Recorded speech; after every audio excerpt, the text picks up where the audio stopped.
My onions look pretty well done, so I'm going to go ahead and pull those out.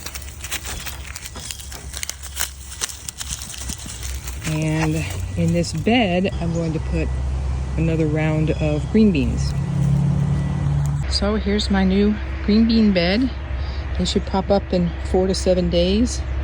I'm going to give them a good watering in and hope for the best. Now, the best green beans I have ever grown, and I wish I would have kept better records because I have no idea the name, but they were from Dollar Tree, and I'm pretty sure this is them. I went back this year and bought like a whole bunch of packets, but I just grabbed the packets and wasn't paying attention, and when I got home and opened one of them, there was only one seed in it. So if you buy from the Dollar Tree, make sure that you actually feel the packet and feel that there's like 8 or 10 seeds in there. So here's today's harvest.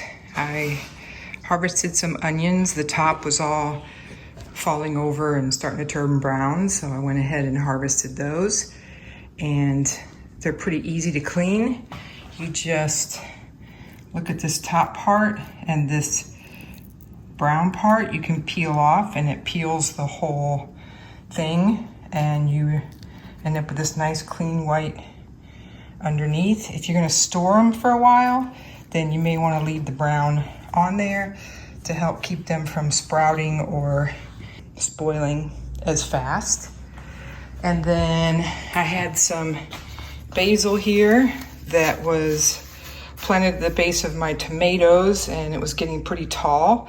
It was hard to find the red tomatoes underneath, so I went ahead and cut the tops off, and the bottoms will grow, they'll bush out and grow more.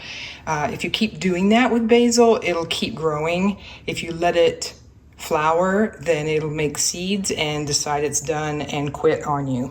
So I have this type. I have a purple basil. The side of my bok choy was finished. It was pretty buggy, and so I harvested a few of the last leaves that had some decent parts and rinsed them really well to make sure there were no insect eggs on there.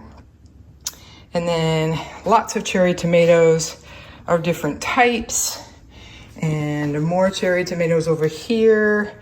And I also cut back my lavender a little bit. Lavender does not need to be pruned, but I wanted to keep it in one of my raised bin areas, and I didn't want it to spread into the others, and it was starting to flop over the edges, so I went ahead and cut all the parts that were hanging over, and I will dry that, and I can use it for tea or soaps or whatever.